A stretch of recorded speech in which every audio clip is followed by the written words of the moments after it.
Hello दोस्तों, स्वागत है आपका स्टडी आईक्यू में। और मैं अभिनवराज आपके लिए 67th BPSC prelims special series लेकर आया हूं।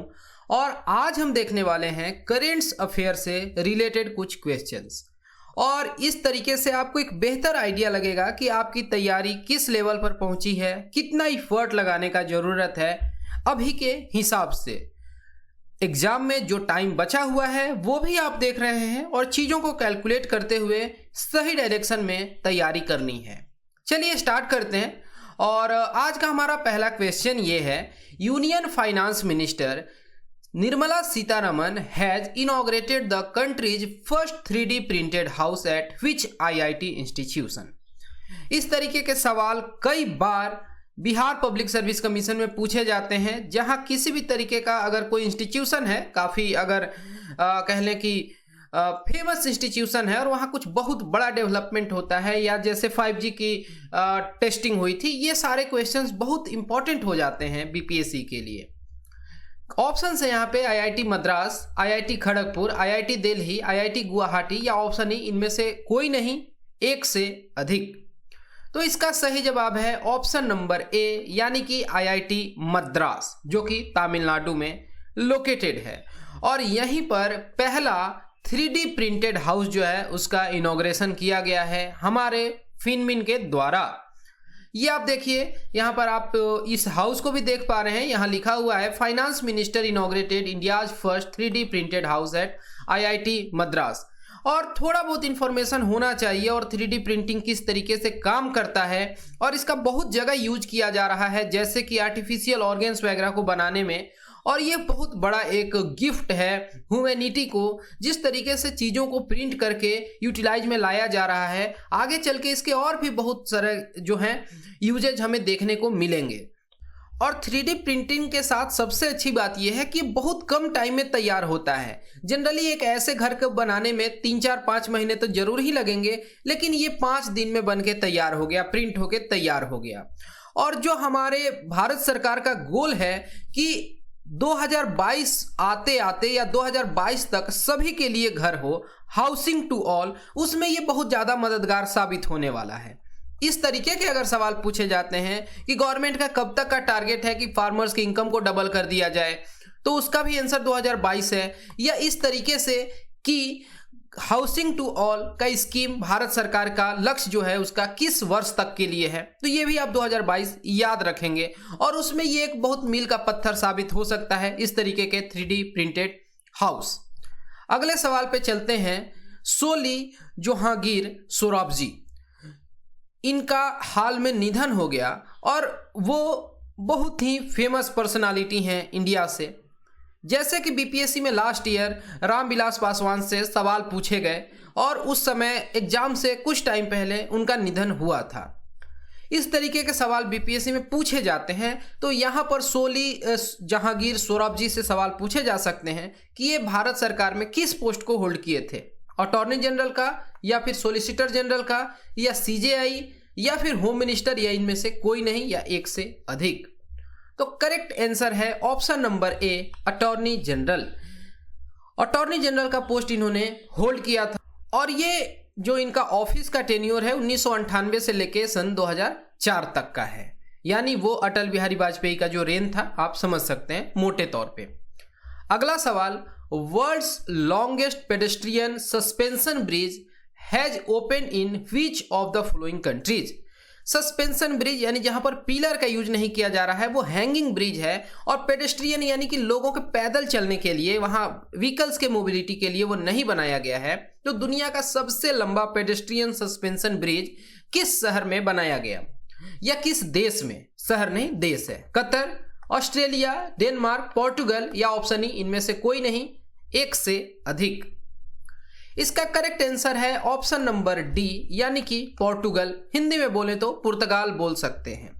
और इसका नाम है अरोका, ARO, UCA अरोका। अब ये शायद ना भी पूछा जाए, लेकिन इस तरीके के सवाल की सबसे लंबा, सबसे ऊंचा, जैसे स्टैच्यू ऑफ यूनिटी है, काफी न्यूज में रहा है, तो इस तरीके से उससे सवाल, उसकी हाइट कितनी है, डायमेंशन है, वो तो खैर इंडिया से है, ये इंडिया के बाहर है, स्टिल ये न्यूज में रहा था। और मैं आपको यहाँ पर स्क्रीनशॉट शेयर कर रहा हूँ वर्ल्ड इकोनॉमिक फोरम WEF का, world's longest pedestrian suspension bridge opens in Portugal, और इसकी जो लंबाई है वो है 516 मीटर, यहाँ बताया गया है 516 अरोका ब्रिज इसका नाम है। आप इसकी तस्वीर यहाँ पर देख पा रहे हैं, बहुत अच्छे से दिखाया गया है।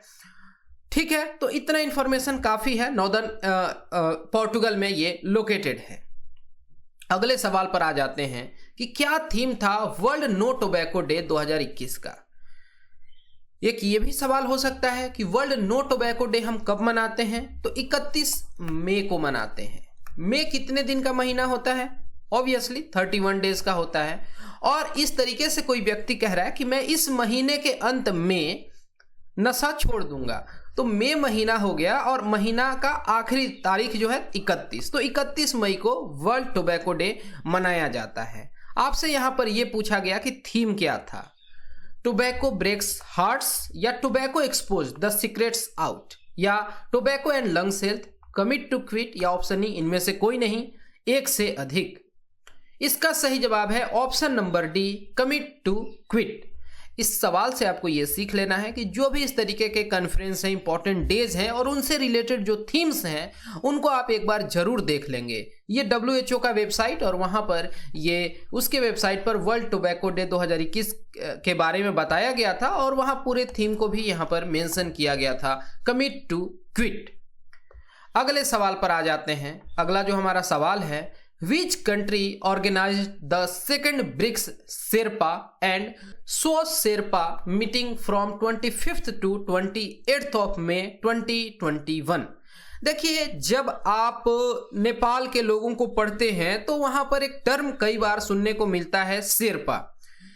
ये वो व्यक्ति होते हैं जो मदद करते हैं लोगों को पहाड़ पर चढ़ाई करने में, और इनका एक बहुत इंपॉर्टेंट रोल रहा है। शेरपा इस तरीके से कहा जाता है, यानी कि जो कुछ व्यक्ति ऐसे हैं जो कि किसी मिशन को अंजाम दे रहे हैं, काफ़ी एफर्ट लगाते हैं, इस तरीके के जो कॉन्फ्रेंस होते हैं उनके सेंट्रिक जो होता है उसको शेरपा कहते हैं।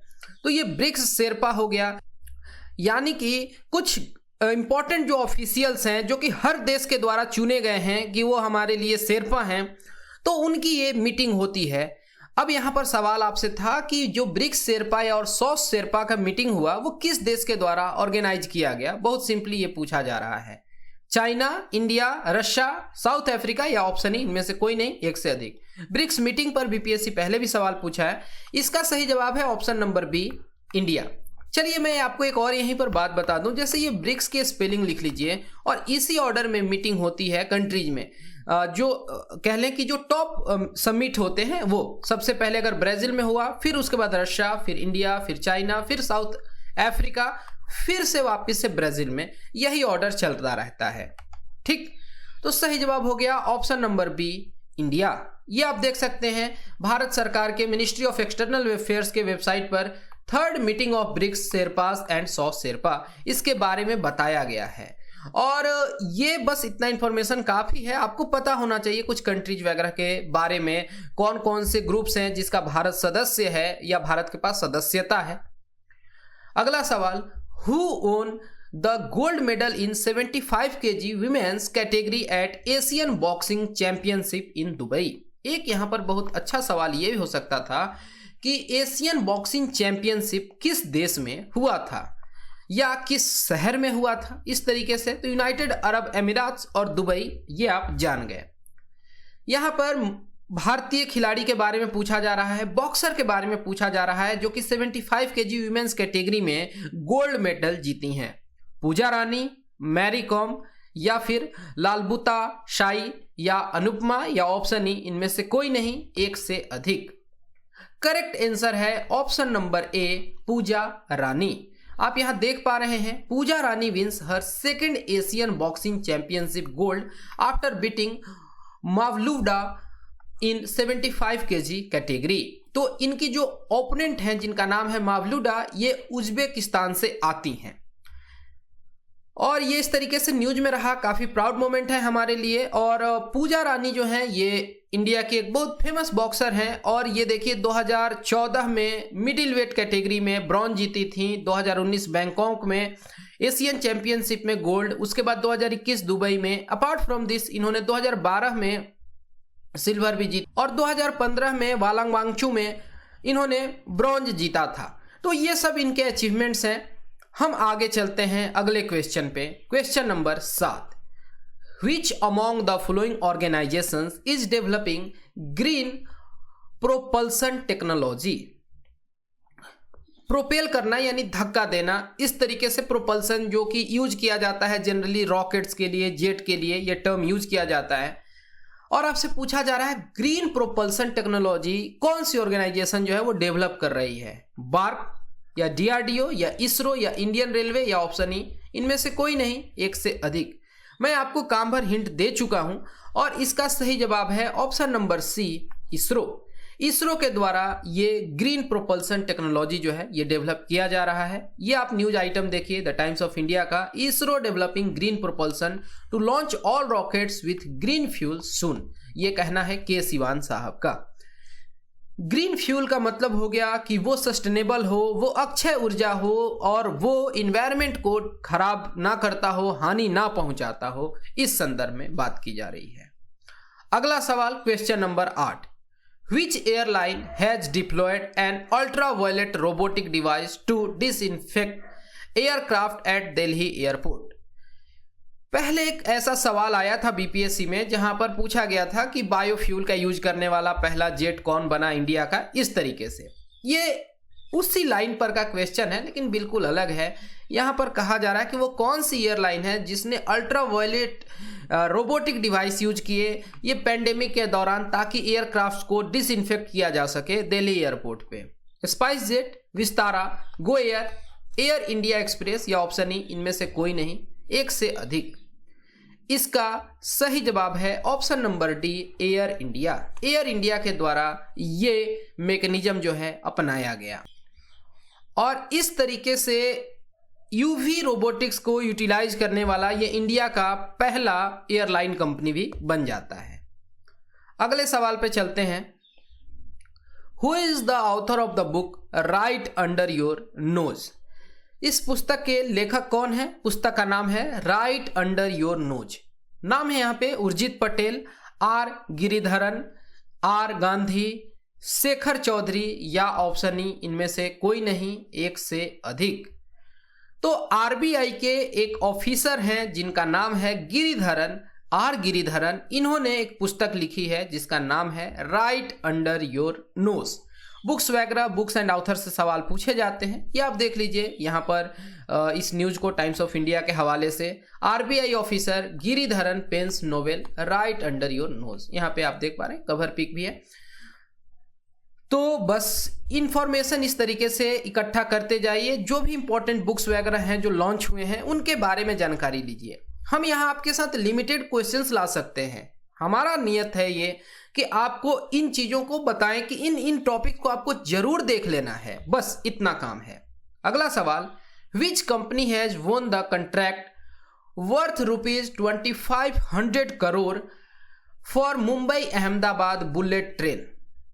ये उसी तरीके का सवाल है अगर कंपेयर किया जाए कि स्टैच्यू ऑफ यूनिटी बनाने का कॉन्ट्रैक्ट किस कंपनी को मिला, नई पार्लियामेंट की बिल्डिंग बनाने का कॉन्ट्रैक्ट किस कंपनी को मिला, और Mumbai Ahmedabad bullet train project बनाने का कॉन्ट्रैक्ट किस कंपनी को मिला। ऑप्शन है यहाँ पे Larsen turbo, Reliance infrastructure limited, Hindustan construction company, GMR infrastructure limited या ऑप्शन ई, इनमें से कोई नहीं, एक से अधिक। तो ये कॉन्ट्रैक्ट मिलता है लार्सन एंड टर्बो को, जिसको शॉर्ट में L&T भी कहते हैं। ये देखिए news clipping, Mumbai Ahmedabad bullet train L&T bags up to 2500 crore contract for India's first high speed rail corridor. एक तो यहां पर हिडन क्वेश्चन ये भी हो गया कि इंडिया का पहला हाई स्पीड रेल कॉरिडोर कौन सा है, तो वो है मुंबई अहमदाबाद बुलेट ट्रेन। ठीक, और ये बहुत इंपॉर्टेंट है, यहाँ पर हमारे देश को एक नया कोर मिलेगा, नया एज मिलेगा, इस तरीके से चीज़ों को हम देख सकते हैं, समझ सकते हैं। Question number 11, the Indian Space Research Organisation यानी ISRO will launch a satellite developed by college students on 28 of February. उसका क्या नाम है? रुद्रसैट या श्री शक्ति, सूर्यसैट, चंद्रसैट? ऑप्शन ई, इनमें से कोई नहीं, एक से अधिक। सोच के विचार के आपको जवाब देना है। ये बहुत अच्छा सवाल है और इसका करेक्ट आंसर है option number B, Shri Shakti set. Set का मतलब सैटेलाइट हुआ। ये देखिए news item, Shri Shakti institute to launch its own satellite. तो ये इंस्टीट्यूट का नाम है श्री शक्ति और यहाँ के स्टूडेंट्स जो हैं जिन्होंने एक सैटेलाइट बनाया है और वो लॉन्च किया जाएगा इसरो के मदद से, उसका नाम है श्री शक्ति सैट। वजन देखिए मात्र 460 ग्राम का है, माइक्रो हो गया 460 ग्राम, वजन भी याद रख सकते हैं। और ये one of the lightest satellite होगा जो कि डेवलप किया गया है कॉलेज स्टूडेंट्स के द्वारा। 12 स्टूडेंट्स का यहाँ पर सक्रिय भूमिका है, योगदान है, जो कि Shri Shakti institute of engineering and technology Coimbatore से आते हैं और ये लो अर्थ ऑर्बिट यानी कि लियो सैटेलाइट होगा जिसका नाम है श्री शक्ति सैट। और इस क्वेश्चन में थोड़ी सी गलती हो गई है, यहाँ पर जो है ना ये विल नहीं होना चाहिए, यहाँ वॉज होना चाहिए क्योंकि ऑलरेडी 2021 में ये लॉन्च हो चुका है। ये ध्यान देंगे, ठीक है। अगले सवाल पर आ जाते हैं। Question number 12, wild life crime control bureau, जिसको शॉर्ट में WCCB कहते हैं, ने हाल में ही बस्ट किया है वाइल्ड लाइफ ट्रैफिकिंग जो सब कुछ एक्टिविटीज हो रही थी जम्मू एंड कश्मीर में। आपको यहां बताना है कि WCCB का हेडक्वार्टर कहां है? हैदराबाद, पुणे, चेन्नई, न्यू दिल्ली या ऑप्शन ई, इनमें से कोई नहीं, एक से अधिक। ये एक टफ क्वेश्चन है, लेकिन हाँ कभी कभी टफ क्वेश्चंस भी पूछे जाते हैं। इससे आपका मोरल डाउन नहीं होना चाहिए, बस ये पता चले कि हाँ थोड़ी और मेहनत करने की जरूरत है। तो इस क्वेश्चन का सही जवाब है option number D, new Delhi. ये न्यूज आइटम था 30 जनवरी 2021 का, wild life crime control bureau Busted wild life trafficking in Jammu and Kashmir. देख पा रहे हैं? तो ये इस तरीके से थोड़ा सा वाइल्ड लाइफ प्रोटेक्शन एक्ट को देख लेंगे, शेड्यूल 1 को समझ लेंगे और थोड़ा सा ये सब कुछ कि ये इंडिया में, बिहार में कौन कौन से एनिमल्स हैं जो कि एक्सटिंक्शन के कगार पर हैं या किनको स्पेशल प्रोटेक्शन दिया जा रहा है, गैंगेटिक डॉल्फिन वगैरह के बारे में थोड़ा इंफॉर्मेशन अच्छे से और गैदर कर लेंगे। अगला सवाल है एक्स डेजर्ट नाइट 21। ये बायलैटरल एयर एक्सरसाइज है इंडिया का किस देश के साथ? ध्यान दीजिएगा, यहां एक तो बात बहुत साफ कर दिया गया है, एयर एक्सरसाइज है।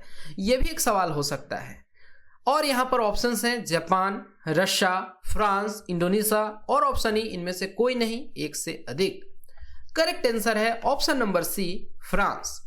फ्रांस इसका सही जवाब है। ये न्यूज आइटम देखिए मिंट का, desert knight 21 exercise here all you need to know. और यहां पर इस बात को बताया गया था, यहां पर रफेल यूज किया गया था, इस वजह से ये काफी न्यूज में रहा था।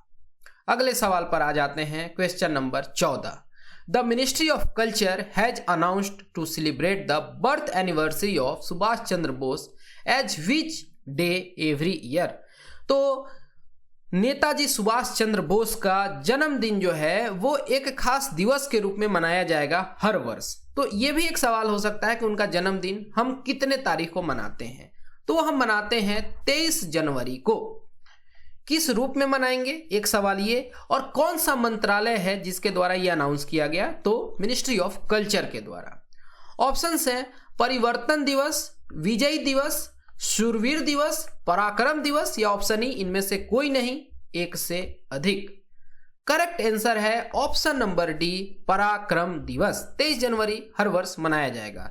ये PIB समरी देखिए मिनिस्ट्री ऑफ कल्चर के हवाले से आता है और यहाँ पर जो हाइलाइट्स दिए गए हैं कि गवर्नमेंट ऑफ इंडिया ने अप्रूव किया है बहुत सारे प्रपोजल्स 125वीं वर्षगांठ मनाने के लिए नेताजी की। नेताजी सुभाष चंद्र बोस म्यूजियम जो है ये नई दिल्ली में सेटअप किया गया, रेड फोर्ट यानी लाल किला में, तो ये भी बहुत इंपॉर्टेंट है। और gazette notification issued on declaration of 23 January as Parakram Diwas. तो ये 3 बात यहाँ बहुत इंपॉर्टेंट दिया गया था जिसको आप पढ़ेंगे, याद रखेंगे। और इस तरीके के सवाल जो है कई बार पूछे गए हैं।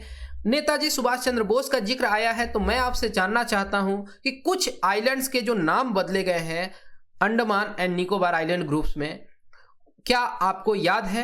क्या आप उन्हें बता सकते हैं कमेंट सेक्शन में? अगला सवाल, Sri Lanka has announced the revival of an Indian and Japanese investment project to develop a deep sea terminal at which harbour. Indian ocean में ये आइलैंड कंट्रीज को एहसास हुआ कि चाइना उनके साथ डेट ट्रैप वाला गेम खेल रहा है और उनके लिए सही जो हेल्प करने वाला और हर समय खड़ा रहने वाला कंट्री है वो इंडिया है। तब इन्होंने अच्छे से इन चीज़ों को ध्यान में लिया, संज्ञान में लिया और यहाँ पर इंडिया और जापान का जो एक इन्वेस्टमेंट प्रोजेक्ट है उसके रिवाइवल की बात की गई श्रीलंका के सरकार के तरफ से। तो यहाँ पर जो डीप सी टर्मिनल बनाने की बात की गई है वो किस हार्बर पर? ओलुविल या कोलंबो हार्बर या त्रिनोकोमाली या फिर हम्बनतोता या ऑप्शन ई, इनमें से कोई नहीं, एक से अधिक। इसका करेक्ट आंसर है option number B, Colombo harbour. पहले श्रीलंका की राजधानी कोलंबो हुआ करती थी, बट ये अब क्या है, क्या आप मुझे बता सकते हैं? श्रीलंका की राजधानी मैं आपसे कमेंट सेक्शन में जानना चाहूँगा। तो ये देखिए जापान फॉरवर्ड के रिपोर्ट है कि Sri Lanka revives port project with India and Japan signals China caution, है ना।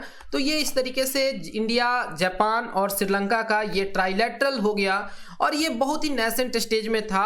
आप याद रखेंगे यहाँ पर हम्बनतोता पोर्ट भी बहुत इंपॉर्टेंट है, चाइना के साथ वहाँ पर जो उसकी लीज एंड ऑल ये सब थी, लेकिन ये है कोलंबो पोर्ट। अगला सवाल, question number 16, When was Gita Jayanti 2020 observed in India? वैसे इस तरीके के डेट वाले क्वेश्चंस बहुत रेयर है पूछे जाने एग्जैक्टली, लेकिन कई बार पूछे भी जाते हैं। और गीता जयंती जो है ये मार्क करता है the birth of sacred book जो भागवत गीता है, और इसको पिछले साल बहुत ज़्यादा कवरेज भी मिला था, काफ़ी न्यूज में रहा था। और ये जो होली बुक है यानी जो भागवत गीता की बात हो रही है, ये कंपाइलेशन है उन डायलॉग्स का जो कि अर्जुन और श्री कृष्ण के बीच में हुए थे in the battle field of Kurukshetra. और यहाँ पर हम देखते हैं कि 700 वर्ष हैं इसमें, और ये महाभारत का एक हिस्सा है, पार्ट है। और 2020 में 5197वां एनिवर्सरी मनाया गया गीता, जो ये पुस्तक है रिलीजियस स्क्रिप्चर का। कितने तारीख को आपसे ये जानने की कोशिश की जा रही है? तो करेक्ट आंसर है 25 दिसंबर। 25 दिसंबर वैसे ही बहुत इंपॉर्टेंट है, और यहाँ पर हमारे देश के 2 इंपॉर्टेंट पर्सनालिटीज जो हैं उनका जन्मदिन है। किनका किनका? तो एक हमारे पूर्व प्रधानमंत्री स्वर्गीय अटल बिहारी वाजपेयी जी का, और पंडित मदन मोहन मालवीय का। आगे बढ़ते हैं, अगले सवाल पे चलते हैं। Question number 17, first indigenous vaccine of India against pneumonia has been developed by which pharma company? वैसे तो ये सारी फार्मा कंपनियां काफ़ी सुर्खियों में रही कोविड-19 के वैक्सीन वगैरह के वजह से, लेकिन ऐसा नहीं है कि केवल उनका पूरा का पूरा फोकस कोविड-19 पर ही था। ये अन्य चीज़ों पर भी जो इनके अनुसंधान चल रहे हैं वो जारी रहे। ऑप्शंस है भारत बायोटेक, सीरम इंस्टीट्यूट ऑफ इंडिया, जाइडस कैडिला, पेनासिया बायोटेक और ऑप्शन ई, इनमें से कोई नहीं, एक से अधिक। करेक्ट आंसर है सीरम इंस्टीट्यूट ऑफ इंडिया, यानी ऑप्शन नंबर बी। अगला सवाल, which state government has signed an MOU with SAP India to digitalise and empower micro small medium enterprises? ये बढ़िया सवाल है कि किस राज्य ने इस तरीके का मेमोरेंडम ऑफ अंडरस्टैंडिंग साइन किया SAP इंडिया के साथ। और यहाँ पर ऑप्शंस हैं ओडिशा, कर्नाटका, हिमाचल प्रदेश, तेलंगाना और ऑप्शन ई, इनमें से कोई नहीं, एक से अधिक। करेक्ट आंसर है इसका ऑप्शन नंबर डी, तेलंगाना। ये न्यूज क्लिप आप देख सकते हैं, Telangana government's MOU with SAP India to digitalize empower MSME। और ये इस तरीके से कुछ स्टेट स्पेसिफिक क्वेश्चंस पूछे जाते हैं। वहाँ पर एक ऑप्शन बिहार भी होता है, और अक्सर लोगों को लगता है कि ये बिहार का हम BPSC दे रहे हैं, ऑप्शन में बिहार दिख रहा है तो बहुत आसानी से जल्दी से टिक करके आगे बढ़ जाते हैं, लेकिन ऐसा नहीं होता है, कई बार ऐसा नहीं होता है। अगला सवाल, question number 19, when was world fisheries day 2020 observe? यानी विश्व मत्स्य दिवस कब मनाते हैं?